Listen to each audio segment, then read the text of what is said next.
Dans cette classe, nous allons créer des extrusions, des scans, des révolutions, des copies, entre autres procédures pour obtenir des surfaces de plus grande complexité géométrique. Avec le fichier de classe précédent ouvert, nous allons continuer la modélisation des surfaces. Nous allons commencer par la commande extruder, qui crée un solide ou une surface et est accessible dans l'onglet Surface, panneau créé. Nous sélectionnons la géométrie à extruder et appuyez sur Entrée. Sur la ligne de commande, nous tapons P pour l'option chemin et appuyez sur Entrée. Ensuite, nous cliquons sur l'arc que nous utiliserons comme chemin d'extrusion. Voir le résultat, nous avons une surface obtenue à partir de l'extrusion d'un objet autour d'un chemin. Créons une copie de la colonne précédemment créée. Nous déclenchons Copier, sélectionnez l'objet à copier et appuyez sur Entrée pour confirmer. Nous cliquons sur un point de base et terminons en cliquant sur un point de destination. Très bien, on a copié la colonne facilement. Maintenant, dans l'onglet Surface, panneau créé, nous déclenchons Balayage, qui crée un solide ou une surface en scannant un sub-object ou un objet 2D le long d'un chemin, qui peut être ouvert ou fermé. Nous allons créer un mur autour du terrain, puis sélectionner l'objet à utiliser et appuyer sur Entrée pour confirmer.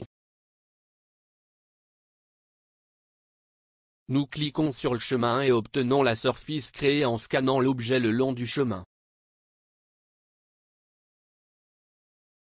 Ensuite, dans l'onglet Surface, panneau créé, nous déclenchons la commande Révolution, qui crée un solide ou une surface lors de la révolution d'un objet autour d'un axe.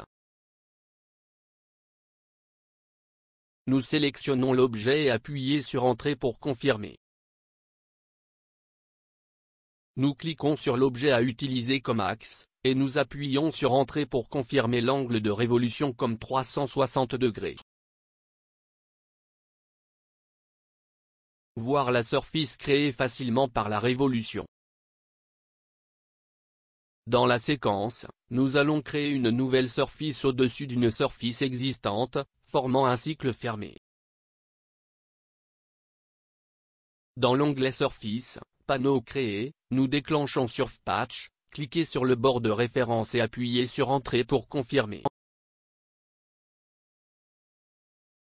Dans la ligne de commande, nous tapons CON, pour l'option Continuité, et appuyez sur Entrée. Nous sélectionnons l'option GA en cliquant sur le texte correspondant.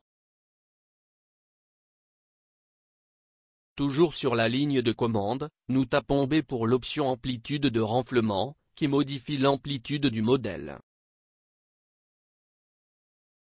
Nous tapons 1 et appuyez 2 fois sur Entrée pour confirmer et quitter la commande.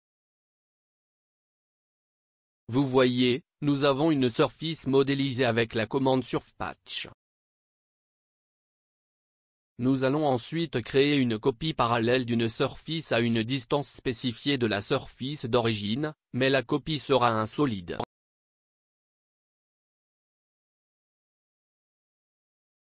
Pour cela, nous allons utiliser la commande Offset, accessible dans l'onglet Surface, panneau créé.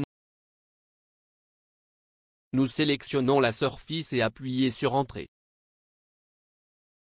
Nous tapons S pour l'option solide et appuyez sur Entrée. Entrée 6 et appuyez sur Entrée pour confirmer et compléter la commande. Vous voyez, nous avons un solide obtenu à partir d'une surface, à l'aide de la commande Offset. Nous avons terminé cette leçon, où nous présentons quelques commandes supplémentaires pour la modélisation de surface.